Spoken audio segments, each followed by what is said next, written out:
Hello class, welcome back बच्चों। तो प्यारे बच्चों, स्टार्ट करते हैं नया लेक्चर। बेटा, पिछले दो लेक्चर में ना मुझे लगता है हमने डायग्राम से डायग्राम्स बनाए हैं।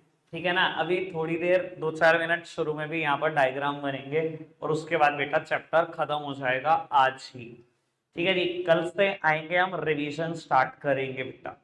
ठीक है बाबू। अभी स्टार्टिंग में ना रिवीजन के मैं एक आध स्टैट का थ्योरी चैप्टर कराऊंगा, फिर मैं बता दूंगा आपको कैसे चल रहा है। कोई ना कोई सिस्टम डेवलप कर लेंगे जिसमें प्रैक्टिकल और थ्योरी का बैलेंस बना रहे। बाबू, सबसे पहले कुछ स्पेशल केसेस की मुझे चर्चा करनी है, और स्पेशल केस भी कोई एक आध नहीं है बेटा। 4 केसेस और सब में दो दो डायग्राम है, यानी कि 8 डायग्राम आज फिर से है, जिसमें मैं बेटा सिर्फ 4 डायग्राम बनाऊंगा, 4 लेफ्ट कर दूंगा, वो आपके ऊपर छोड़ दूंगा। समझ 100% आ जाएगा, ये मुझे पता है। ठीक है, सिर्फ 2 से 4 मिनट ही डायग्राम की चर्चा करूंगा, क्योंकि मेरे पास कुछ और बढ़िया टॉपिक है जिनका डिस्कशन आज होना जरूरी है, और चैप्टर खत्म हो जाएगा। बेटा, सबसे पहले change in demand when supply is perfectly elastic. कहते हैं चेंज इन डिमांड जब सप्लाई परफेक्टली इलास्टिक हो, क्या फर्क डालेगी बेटा मार्केट इक्विलिब्रियम पर। अगेन, चेंज इन डिमांड दो तरीके का हो सकता है। एक इन भाई सामने देख लो, एक चेंज इन डिमांड में दो बातें हो सकती हैं। चेंज का मतलब चेंज है, इंक्रीज भी हो सकता है डिमांड में, डिक्रीज भी हो सकता है। और सप्लाई का सप्लाई परफेक्टली परफेक्टली इलास्टिक है। बेटा, इलास्टिक सप्लाई का मतलब समझते हैं? इतना सा भी प्राइस में चेंज कर दोगे ना, सप्लाई बहुत ज्यादा चेंज हो जाएगी। यानी कि बेटा करो कैसा बनेगा, it should be parallel to X axis.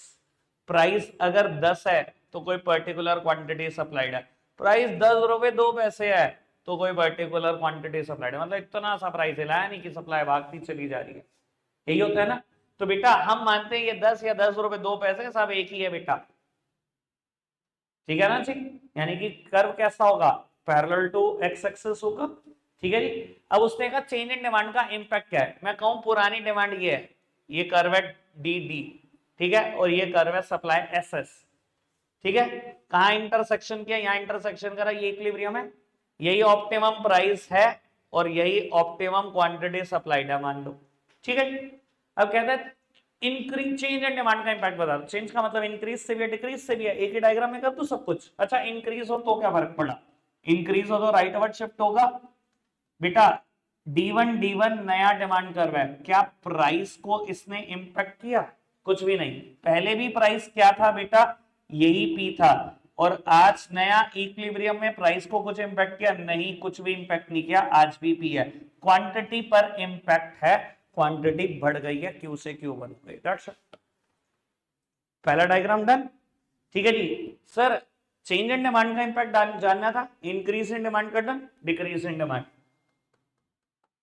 Again मैंने D2 दे दिया नाम ताकि अलग रखें, इसको E2 दे दिया। प्राइस पर कुछ इंपैक्ट है? अगर पहले E से परपेंडिकुलर ट्रेस किया था तो ये ऑप्टिमम प्राइस था, आज E2 से कर लो, प्राइस पे तो कोई फर्क नहीं पड़ा। हाँ, डिमांड पर जरूर फर्क पड़ गया, डिमांड गिर गई। कोई दिक्कत, कोई परेशानी, समझ में आई बात? अब सेम चीज इसने क्या कही, दूसरा केस बनाया, change in supply when demand is perfectly elastic. अगर डिमांड परफेक्टली इलास्टिक हो तो डिमांड का कर्व भी पैरेलल टू एक्स एक्सिस है। ठीक है जी, डिमांड का कर्व भी बेटा पैरेलल टू एक्स एक्सिस है। ठीक है जी। अब उसने क्या कहा, सप्लाई का क्या इंपैक्ट पड़ेगा, ये ओरिजिनल सप्लाई समझ लो, पॉजिटिवली स्लोप्ड कर्व होता है। इंक्रीज का इंपैक्ट भी देख लो, डिक्रीज का भी, प्राइस पे कोई फर्क नहीं पड़ रहा। मैंने बहुत तेजी से बना दिया क्योंकि डायग्राम में ना बहुत टाइम में लगा चुका हूं इस चीज पे। ठीक है ना जी। खुद भी करोगे तब भी हो जाएगा ना, प्राइस का कोई इंपैक्ट नहीं है, क्वांटिटी पर फर्क पड़ रहा है। जैसे जो सिचुएशन यहां है वही यहां पर है। आगे बढ़ जाए बेटा। Change in demand when supply is perfectly inelastic. Supply inelastic है, जो मर्जी कर लो, जितना मर्जी प्राइस कर लो भैया, सप्लाई हिल के राजी नहीं होगी बेटा। अच्छा, कर्व बनेगा कैसे इनइलास्टिक सप्लाई का? प्राइस ये है तो भी क्वांटिटी सप्लाइड यही है, अगर प्राइस ये है तो भी क्वांटिटी सप्लाइड यही है, अगर प्राइस ये है, यानी कि कर्व कैसा होगा बेटा, पैरेलल टू वाई एक्सिस होगा। जो मर्जी कर लो प्राइस, हिली नहीं रही क्वांटिटी सप्लाइड। तो बेटा क्वांटिटी सप्लाइड अगर हमेशा यही है, जो मर्जी प्राइस करते चले जाओ, तो curve parallel to Y axis है। ये तो बात समझ में आती है। अब वो चेंज इन डिमांड का इंपैक्ट आप खुद देख लो बेटा। अगर मान लो यही ओरिजिनल डिमांड कर्व मान लू मैं, ये ओरिजिनल डिमांड कर्व है, इसने सप्लाई कर्व को जहां इंटरसेक्ट किया वहां मिला पॉइंट ही, परपेंडिकुलर ट्रेस कर लो, ये ऑप्टिमम क्वांटिटी है, ये ऑप्टिमम प्राइस है, ये है सब कुछ। अब चेंज इन डिमांड का इंपैक्ट पूछता है, चेंज में इंक्रीज भी आता है डिक्रीज भी आता है, एक बार इंक्रीज करके देख लो, एक बार डिक्रीज करके देख लो। आओ जी प्यारे बच्चों इंक्रीज करते हैं, इंक्रीज करा मैंने, जहां इंटरसेक्शन हुआ इनका वहीं पर मिला मेरे को नया इक्विलिब्रियम इवन, परपेंडिकुलर ट्रेस करो दोनों एक्सिस पे, इस एक्सिस का परपेंडिकुलर तो यही है, यानी कि इस बार क्वांटिटी पे कोई फर्क नहीं पड़ रहा, जबकि प्राइस बढ़कर P1 हो गया, ठीक है। और डिक्रीज का इंपैक्ट ये था बेटा ओरिजिनल डिमांड कर्व, मैंने डिक्रीज कर दिया, नाम दे दिया D2 D2, जहां इंटरसेक्शन हुआ वहां मेरा को इक्विलिब्रियम E2, बेटा दोनों एक्सेस पे परपेंडिकुलर ट्रेस कर लो, इस एक्सेस पे तो यही क्वांटिटी है, और प्राइस भैया प्राइस कर रहा लेकिन क्वांटिटी पे कोई फर्क नहीं पड़ रहा। सेम अगली बात है, अगर डिमांड इनइलास्टिक है तो सप्लाई का क्या इंपैक्ट है, भैया अगर डिमांड इनइलास्टिक है तो वो भी पैरेलल टू वाई एक्सिस ही बनता है, ठीक है जी। सप्लाई का क्या इंपैक्ट पड़ेगा, सप्लाई में चेंज होने से बाबू बढ़ेगी तो भी क्वांटिटी पे कोई फर्क नहीं पड़ रहा, और अगर कम होएगी तो भी क्वांटिटी पे कोई फर्क नहीं पड़ रहा, अल्टीमेटली प्राइस पे ही फर्क पड़ रहा है। 8 डायग्राम थे, ठीक है जी, 4 मैंने बहुत तमीज से बनाया और 2 बेटा मैंने हवा में उड़ा दिए, और आप करके देख लेना होगा यही जो मैंने कर दिया। कोई दिक्कत कोई परेशानी तो नहीं। 2 टॉपिक है जिसपे टाइम खर्चना है, उस पे ही टाइम खर्चेंगे जो काम के टॉपिक है, क्योंकि डायग्राम तो इस चैप्टर में टोटल 20-22 है। चलो जी आगे बढ़ाते हैं। टॉपिक का नाम है बहुत बहुत बहुत ही तगड़ा टॉपिक, टॉपिक का नाम है बेटा प्राइस सीलिंग या मैक्सिमम प्राइस सीलिंग, और इससे नेक्स्ट टॉपिक है बेटा प्राइस फ्लोर या एमएसपी, ठीक है जी। एमएसपी का नाम सुना सबने, ठीक है जी। आज इकोनॉमिक्स वाइज भी देख लेते हैं, कब पढ़ा था, सोशल साइंस में पढ़ा था कभी, ठीक है जी।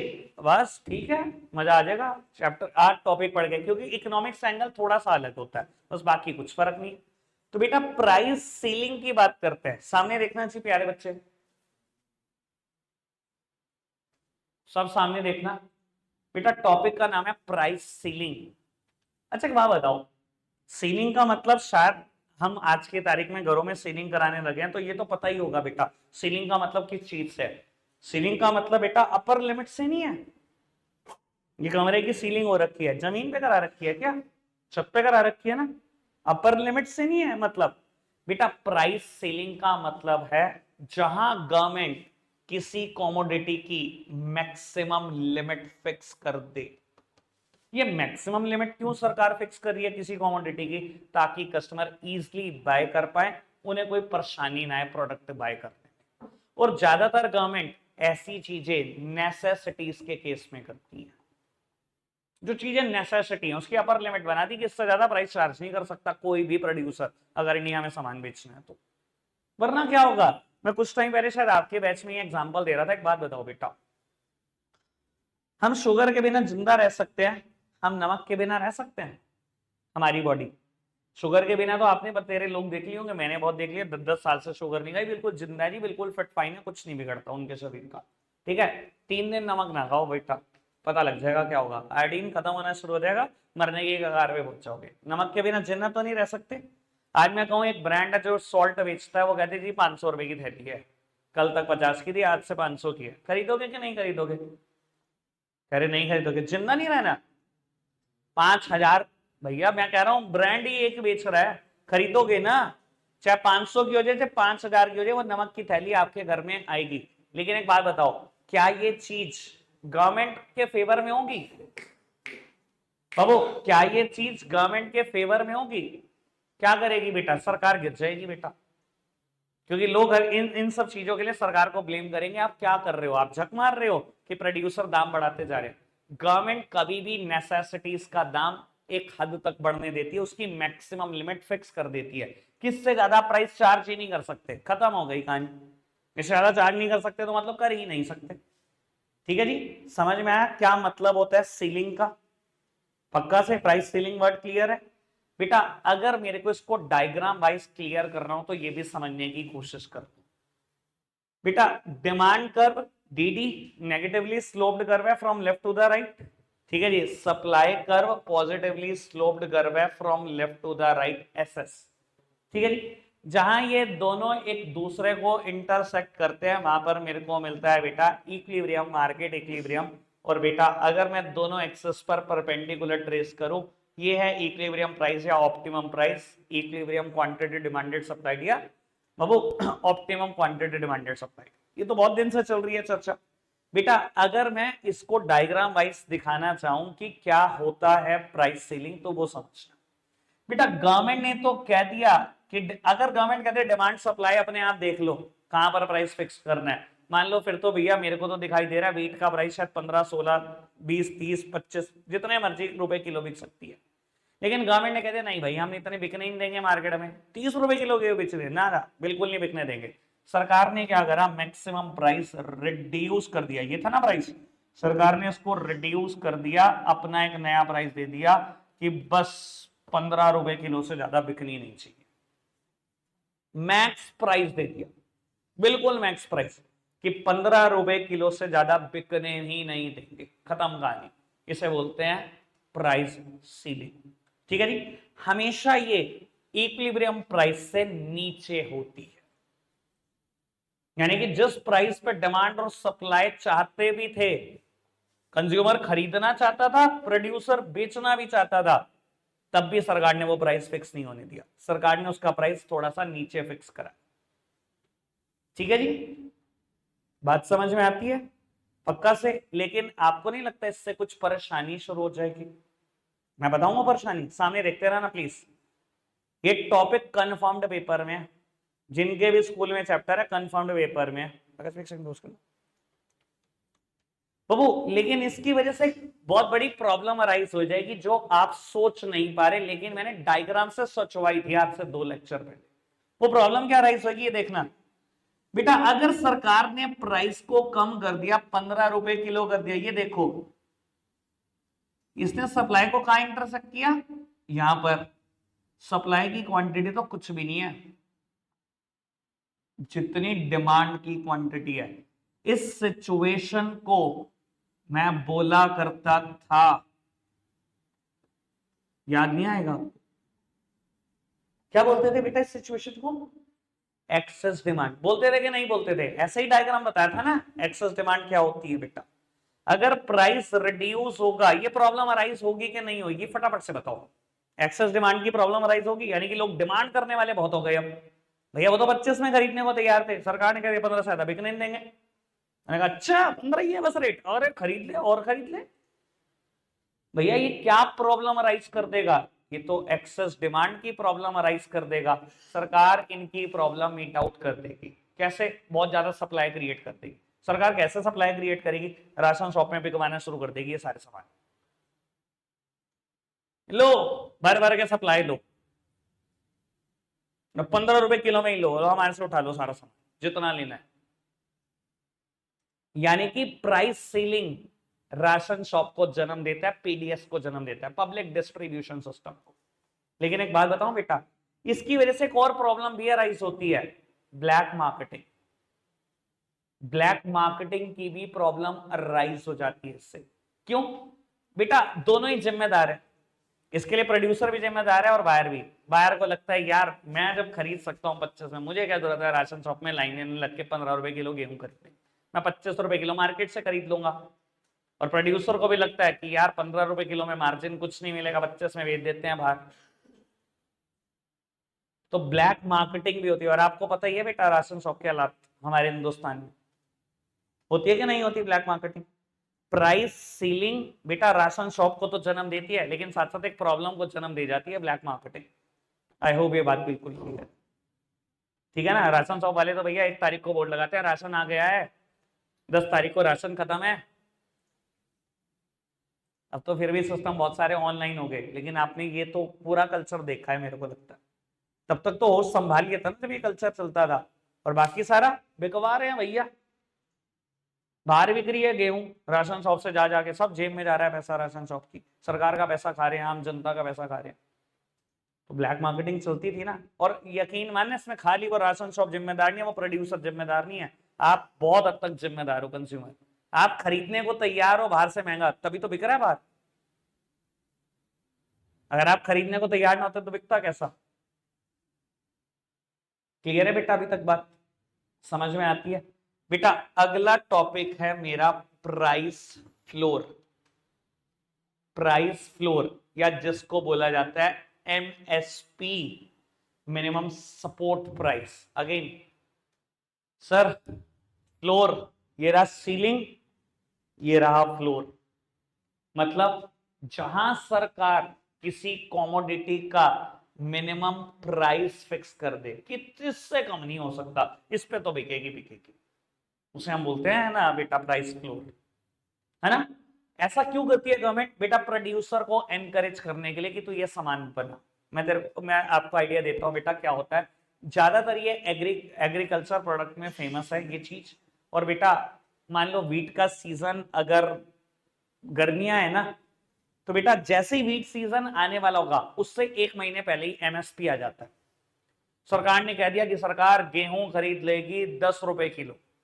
अगर मार्केट प्राइस 10 रुपए किलो से ज्यादा आप मार्केट में बेच लो। अगर आपको लगता है कि मार्केट प्राइस फॉल्स बिलो 10, सारा सारा सरकार को बेच लो, कोई टेंशन नहीं है, सरकार सारा उठा लेगी आपके एमएसपी पे। सरकार क्या कर रही है? जान के फार्मर को एनकरेज कर रही है कि तुम गेहूं उगाओ, हम बैठे हैं खरीदने वाले, जितनी मर्जी उगाओ। तो हर एक क्रॉप का जब क्रॉप सीजन आता है उससे 1 महीना पहले ही एमएसपी आ जाते हैं, ताकि उनको एनकरेज हो वो कि हम प्रोड्यूस कर सकते हैं, हमें पता है सरकार बैठी है, हमारा तो गेहूं बिकेगा ही बिकेगा। समझ में आता है बेटा एमएसपी क्या है? Minimum support price.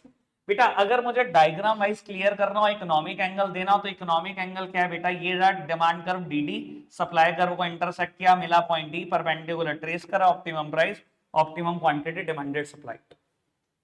ठीक है जी बाबू, गेहूं बिकने को तैयार है डिमांड सप्लाई प्रेशर के हिसाब से 8 रुपए किलो। सरकार ने कहा ना ना ना, इतनी सस्ती कैसे, फार्मर मर जाएगा बेचारा। सरकार ने क्या करा? एमएसपी थोड़ा सा ज्यादा फिक्स कर दिया। ये प्राइस है 8 रुपए किलो, सरकार ने फिक्स कर दिया 10 रुपए किलो। यानी कि जो देखा जाता है एमएसपी हमेशा इक्विलिब्रियम प्राइस से ऊपर ही तय होता है।